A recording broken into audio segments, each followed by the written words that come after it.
Hi, everybody. Today we will study Chapter 4, titled Propositions.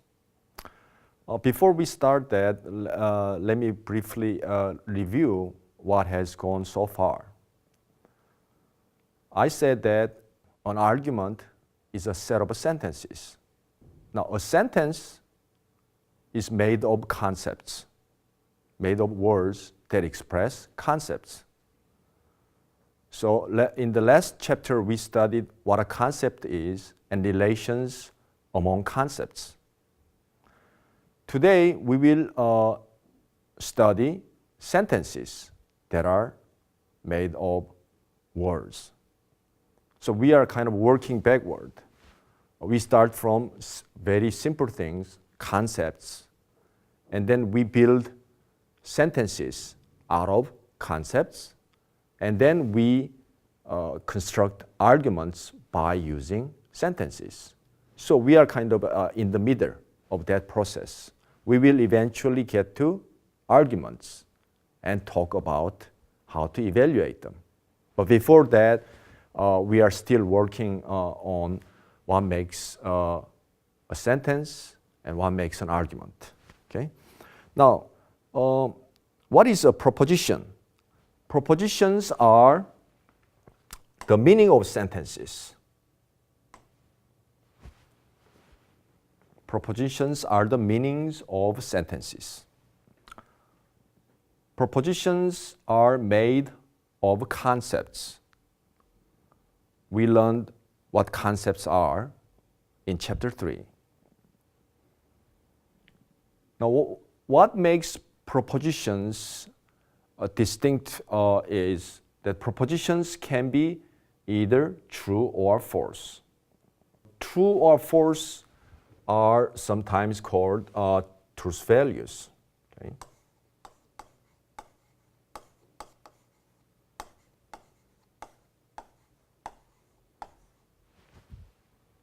So, in other words, propositions are the kind of entities that can have truth values. It doesn't make sense to say whether a concept is true or false. That doesn't make sense. Only at the level of sentence and proposition, we can talk about meaningfully whether it is true or false. Okay? That's what it means. Propositions can be either true or false. So that's a very important fact about propositions, distinct from concepts. Okay? Just the concept of cat or concept of cat in itself is neither true nor false. Okay? But when you say something, a particular object is a dog, that whole sentence and the proposition expressed by that can be either true or false. Okay? What are the other properties of propositions? Propositions can be objects of mental attitudes. Mental attitudes are like, for example, like hopes. Okay? This is a verb that we use to indicate a particular type of mental attitude. But there are other types of mental attitude, such as believe, or fear. All these verbs indicate different types of mental attitudes. So the farmer may hope, because it's dry, so the farmer may hope that it will rain tomorrow. But other people may have a different mental attitude toward the same sentence. For example, the weather forecaster believe that it will rain tomorrow. Or a schoolboy who has a plan for picnic tomorrow, the boy may fear that it will rain tomorrow. So different mental attitudes, but the same sentence or same proposition. So the proposition is the object. That's what you fear, or that's what you hope, the object of mental attitude.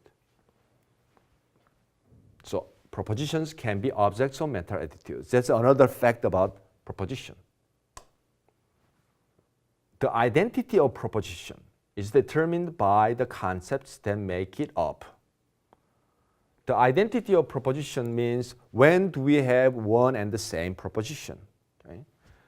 And that question is answered by looking at what kind of concepts are used to build up the proposition. So the identity of proposition depends on the identity of concepts that figure in it. And the identity of concept, we learned in the chapter 3 that the identity of a concept is determined, at least in part, by its reference. We learned what reference of concepts are. The reference of a concept is sometimes also said the denotations of a concept. The particular objects that the concept applies to. And those objects are called reference or the denotations of the concepts. So if two concepts differ in what they denote, for example, the concept of cat and the concept of dog, they apply to different objects, right? So in that case, they are different concepts. So that's one way we can tell whether one and the same concept is involved. Okay? We can tell that a concept is different from another concept by looking at what those concepts refer to or denote or applies to. The identity of a concept is not just a matter of denotations or reference, though. The identity of a concept is a more complicated matter than something that we can determine by looking at what they apply to or what they refer to. Now, what are the features that are relevant to determine the identity of a concept? We say two concepts with the same denotation can differ in their connotations. Okay? For example, we can understand that the contrast between denotation and connotation by looking at an example. For example, the Smith family are poor. Okay, that involves the concept of poor. The Smith family are underprivileged.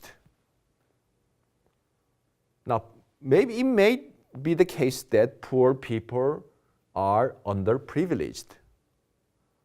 So these two concepts, the concept of poor and concept of underprivileged, have the same denotations or reference and apply to same people. That may be true.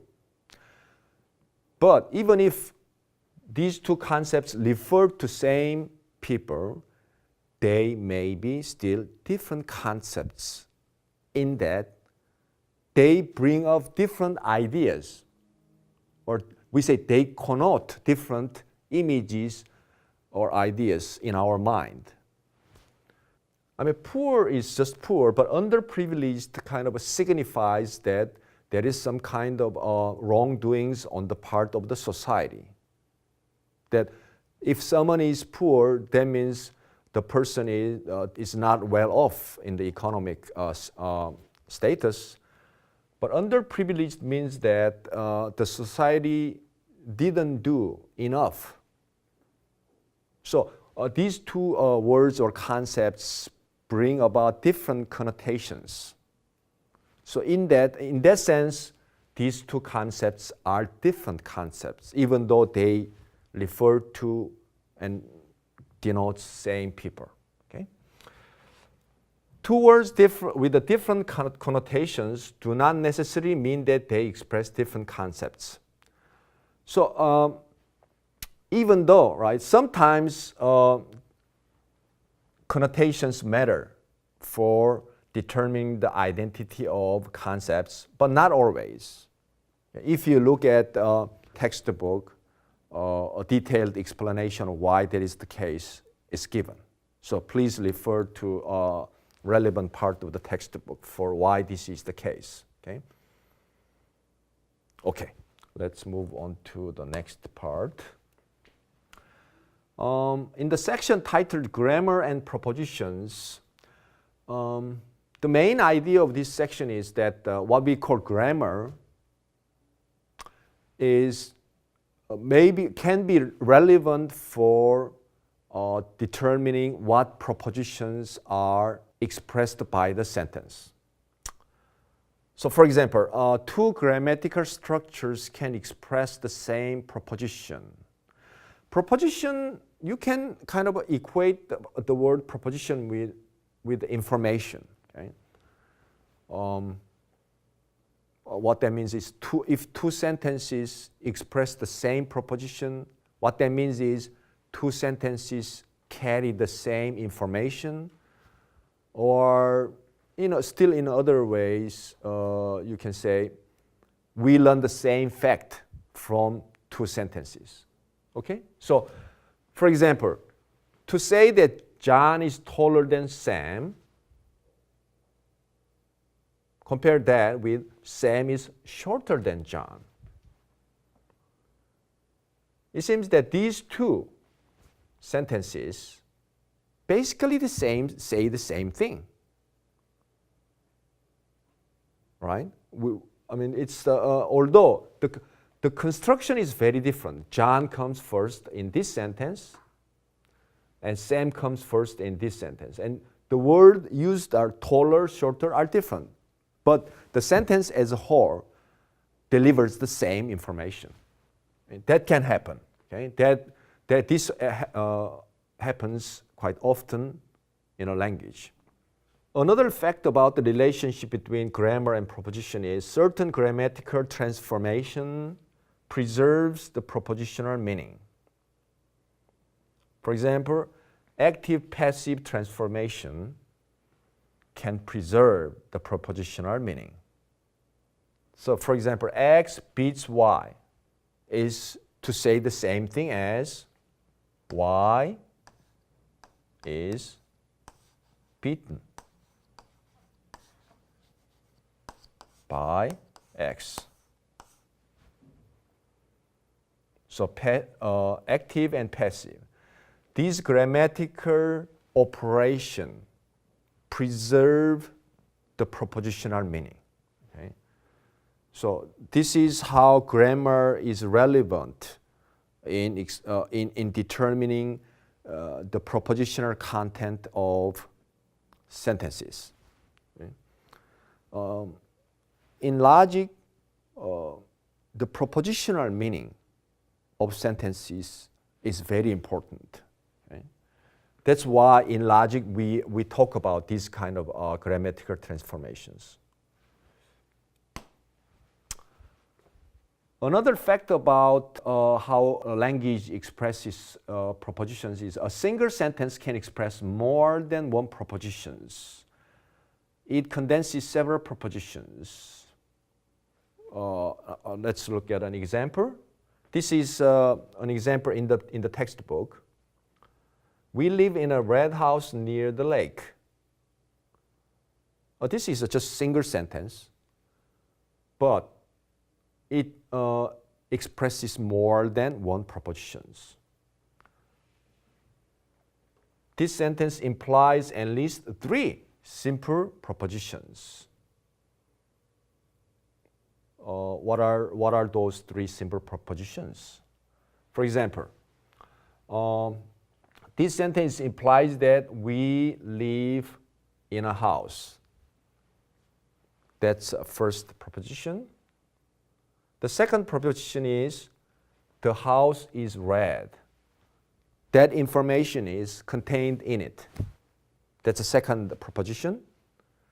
And the house is near the lake. That's another piece of information that is embedded in this single sentence. So we can discern at least three different propositions in this sentence. And in this case, in cases like this, we say a single sentence expresses a complex proposition.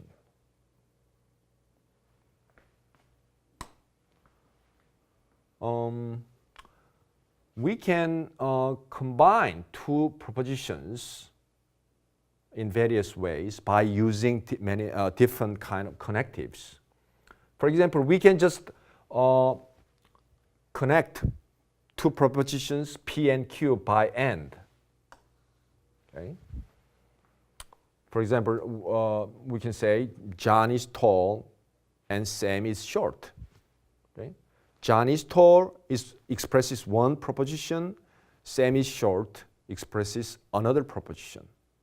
And we can make a complex proposition by combining those two propositions. P and Q. What does that mean? We can define P and Q, the meaning of P and Q, by talking about when that sentence is true. P and Q is true when both of them are true. This definition tells us about the meaning of the particular connective AND.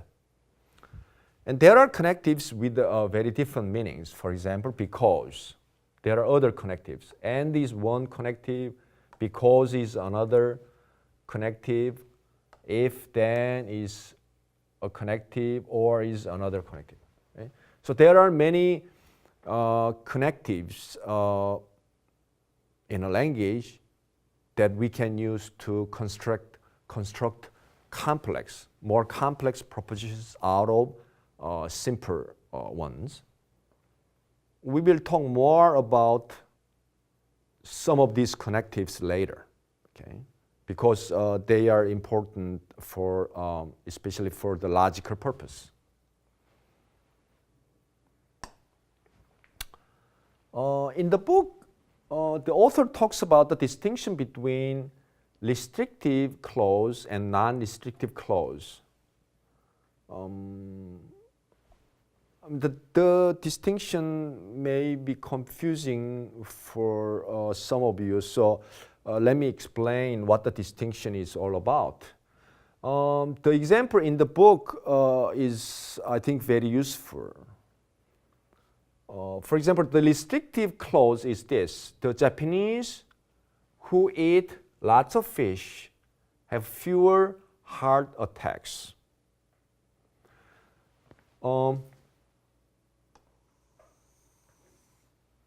This part restricts the class of Japanese to a smaller one. Okay, that's what this construction does in this sentence. When you want to talk about, when you want to say that only Japanese who eat lots of fish have fewer heart attacks, that's what you do here. Now compare that with this one. The Japanese who eat lots of fish have fewer heart attacks. Now in this sentence, this is not restrictive of the Japanese. Basically in this case, what you are saying is all Japanese have fewer heart attacks. I think we can put the difference in this way. I think let me try.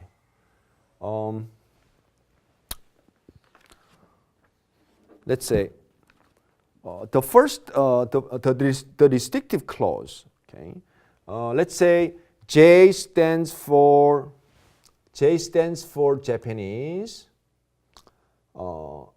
F stands for people who eat lots of fish. And the H stands for people who have fewer heart attacks. The restrictive case can be translated in this way. Let's say,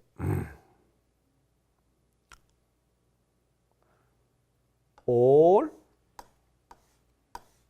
Japanese and who eat lots of fish are those who have a fewer heart attack. Okay? This is restrictive.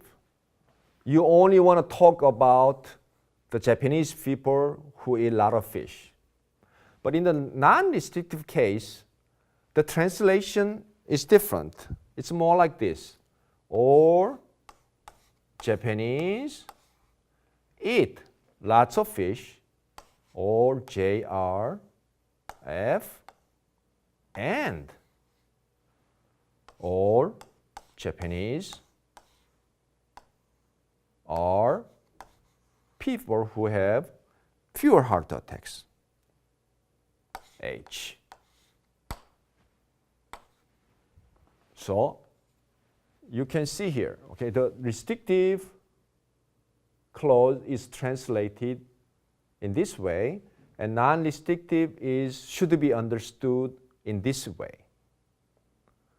So in this case, only those Japanese who eat lots of fish, okay, it's a much smaller class of people than the whole Japanese, are those who eat lots of who have fewer heart attacks. But in non-restrictive case, it's really a conjunction, okay, conjunction of two sentences. All Japanese eat lots of fish, and all Japanese are those who have fewer heart attacks. So the difference between these are really the difference of the location of and. Okay, and comes here, and in this second case, and comes here. Okay, so that's the difference.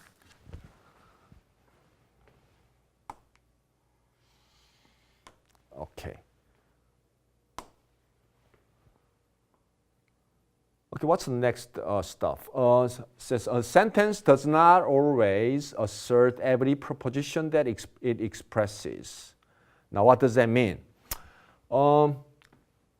Let's go back to the example that we talked before. The farmer hopes that it will rain tomorrow.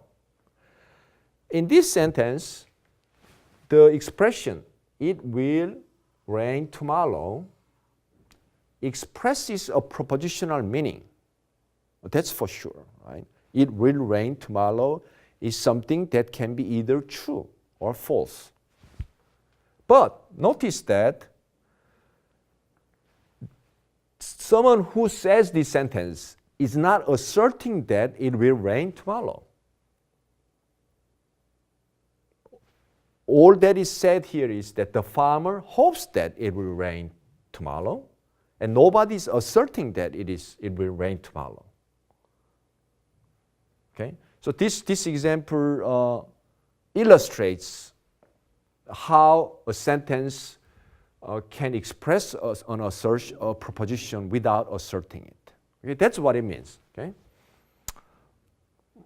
There are many other examples of a sentence that expresses a proposition without asserting it in the textbook. So that's it for today, and I will see you again for chapter 5.